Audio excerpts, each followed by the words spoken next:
Hello and welcome back to Commander's Tech, Weapons and Warfare in Context. Today, I've got a special treat for you. I got a package in the mail today and I wanted to open it up and take a look at it and show you what I got. So,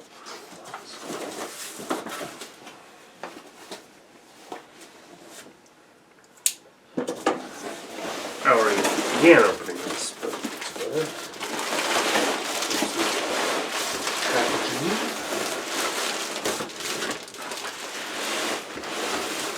And something mysterious wrapped up there. See if there's anything else there. Packing slip.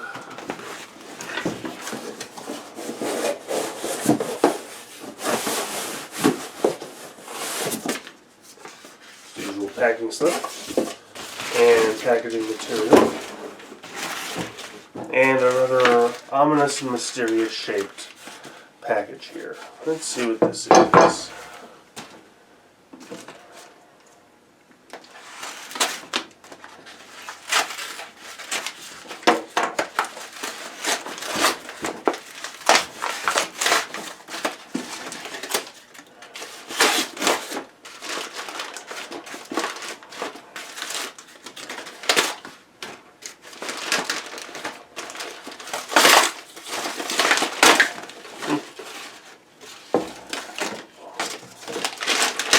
Closer. There's going to be something greasy in here, I know that much.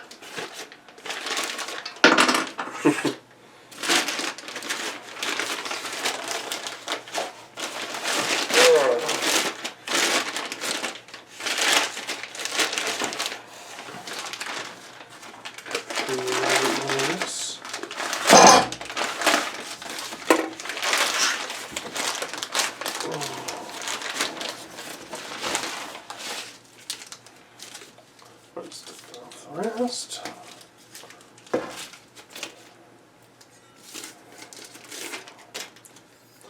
This is a Swiss halberd head.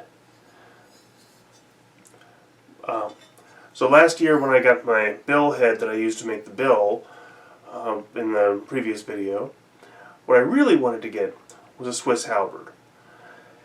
And Museum Replicas Limited, Atlanta Cutlery, recently restocked these.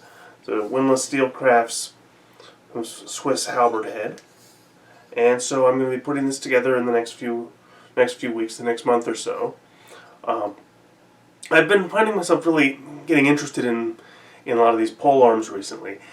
In many ways, the pole arm, the halberd, the bill, the Volge, these are like the assault rifle of the medieval period. These were a purely weapon of war, the sort of thing that you wouldn't really want to be carrying around openly in town. Obviously you couldn't not carry it openly because they're 8 feet long.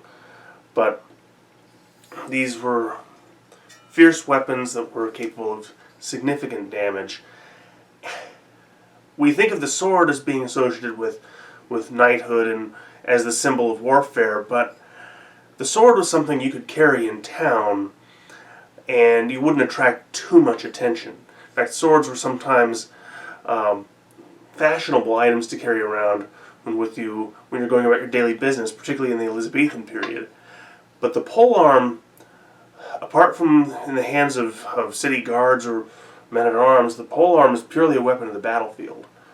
Not something you would carry around in town or do anything with if you weren't planning on seeing some serious harm done.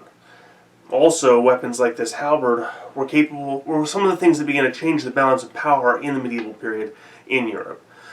These were the sort of weapon that made it possible for a low-born man-at-arms to actually defeat a knight in combat, even a noble. In fact, a halberd, not so much different than this one, was what brought the end to the Burgundian Wars in the 14th century.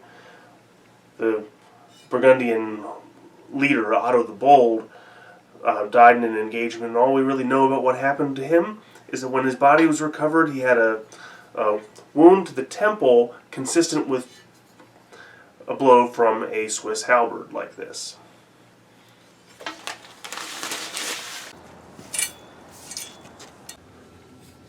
So this is my collection of polearm heads that I have yet to mount that I'll be working on over the next few months. There's, again, the Swiss halberd that we just got today.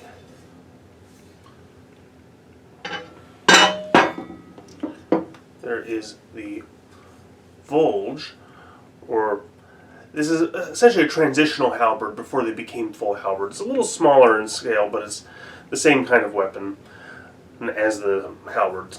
Cutting edge here, sharp stabbing point there, and then a back spike that functions to either for penetrating armor or for hooking and dismounting riders.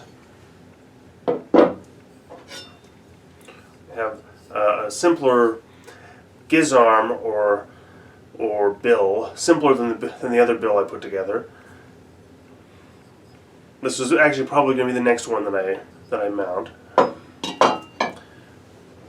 And then I haven't shown this yet. We have what's called a Lochaber axe or a bardique, also essentially another Volge or proto-halberd. This is more of a, these are associated with Scotland, although things very similar to this were used in many other places. Eastern Europe, Poland, Ukraine, and all through Germany, Hungary, the Swiss Alps, everywhere else. So that will be something I'll be continuing to work on over the next few weeks. And the next few months. So thank you for watching today, and I will see you all next time. Remember to subscribe if you haven't subscribed already. Also check out and engage with me over on Reddit in my recently set up subreddit. The link is right here in the channel description. Go visit us on the website at commanderstech.net, and then in the next few weeks, the next month or so, I will be launching a store. I'll start off on Etsy, and I'll be expanding to a few other areas. Initially, we'll be selling in prints of some of the photographs that I've made to use as thumbnails for these videos, as well as other photographs of my collection. I'll be selling them as 8x10 and other sizes, glossy prints as well as canvas prints. And I may also do a few signed runs of larger scale Jiggly prints, depending on how things sell. I took all these pictures myself, as well as posing it in images of items from my collection. So until next time, thank you for watching, and have a good night.